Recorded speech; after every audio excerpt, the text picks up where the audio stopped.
योग आयुर्वेद में आपका पुनः स्वागत करता हूं एक नई वनस्पतीय जानकारी के साथ। तो दोस्तों, आज मैं आपको बताने वाला हूं वारंगी के बारे में कि वारंगी प्रायः भारतवर्ष में हर जगह देखने को मिलती है, परंतु विशेषता ये हिमालय के तराई, भोपाल, कुमायूं, गढ़वाल, बंगाल, बिहार स्थानों पर ज़्यादा प्रचुर मात्रा में देखने को मिलती है। तो इस वारंगी के बारे में आप थोड़ा जान लें।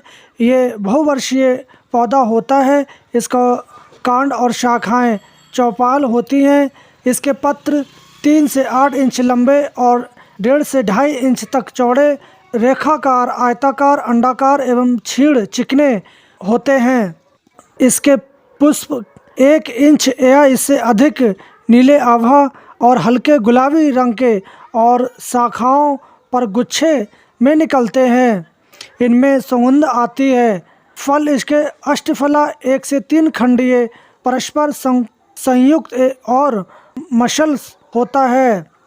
पकने पर यह जामुनी काले रंग में हो जाते हैं। इसके फूल वर्षा ऋतु में आते हैं और इसके फल आप देख लें, ये करीब सर्दी के मौसम में आते हैं।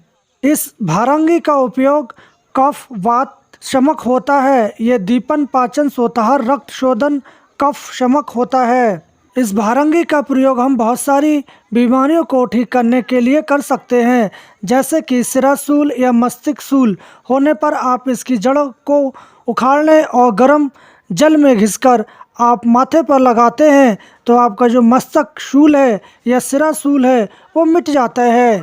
नेत्र विकारों में आप इसके पत्तों को तेल में उबालकर लगाने से आँख के पलकों की सूजन मिट जाती है और जो नेत्र का मल है वो भी नहीं आता है।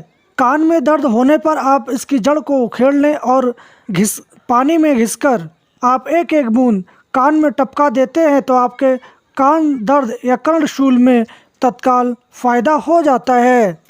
यह औषधि दमा और खांसी के लिए बहुत ही रामबाण मानी जाती है। आप इस वारंगी का मूल का शत और सोंठ समान भाग मात्रा में लेकर आप 2 ग्राम गर्म जल के साथ बार बार लेते हैं तो आपका दमा और खांसी में तुरंत आराम होता है।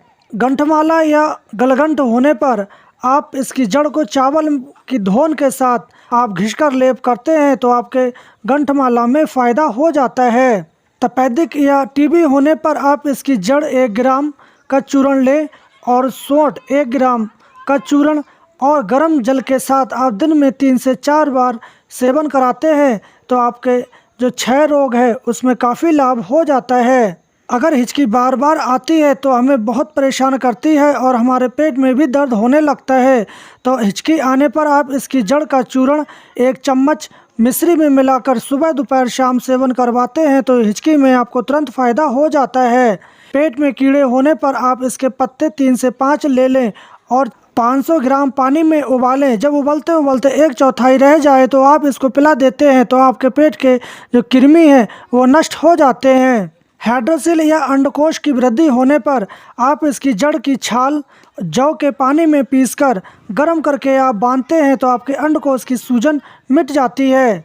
हार्पिज विष ये एक बहुत ही खतरनाक बीमारी होती है। इसमें फफोले से पड़ जाते हैं और जहाँ भी उसका पानी या उसकी जो लार्वा है वो दूसरी जगह पड़ती है वहाँ भी फफोले हो जाते हैं।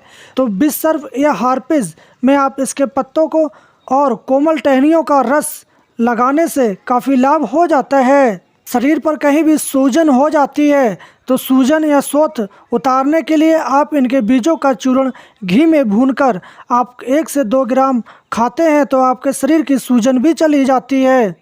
अगर आपके शरीर पर कहीं भी फोड़ा फुंसी हो जाती है तो आप इनके पत्तों को लुगदी बनाकर वहाँ बांधते हैं। अगर पका हुआ फोड़ा है तो वो पक कर फूट जाता है, अगर कम पका हुआ है तो वो बैठ जाता है। आप इसका प्रयोग फोड़ा फुंसी पकाने या बिठाने में कर सकते हैं। तो ये वारंगी की महत्वपूर्ण जानकारी हम यहीं समाप्त करते हैं।